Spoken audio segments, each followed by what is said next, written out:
جمعیت علماء اسلام کے سربراہ مولانا فضل الرحمان نے ایک بار پھر 8 فروری کے الیکشن کو دھاندلی زدہ قرار دیتے ہوئے حکومت سے مطالبہ کیا ہے کہ مستعفی ہو کر آج سرنو انتخابات کا اعلان کیا جائے۔ اسد کیسر کی رہائش گاہ پر عشائیے میں محمود خان اچکزئی، عمر ایوب، جنید اکبر، صاحبزادہ حامد رضا، علامہ ناصر عباس، مصطفیٰ نواز کھوکھر اور دیگر رہنماؤں نے شرکت کی۔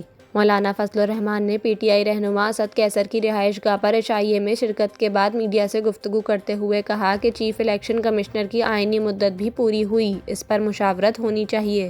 سربراہ جے یو آئی کا کہنا تھا کہ 2018 کے الیکشن دھاندلی زدہ تھے۔ حکومت کو استعفیٰ دے کر آج سرنو نئے انتخابات کا اعلان کرنا چاہیے۔ سابق وزیر اعظم شاہد خاقان عباسی نے کہا، سب جماعتوں نے اس موقف کا اعادہ کیا ہے کہ موجودہ حکومت عوام کی نمائندہ نہیں، ملک میں نئے الیکشن کروائے جائیں۔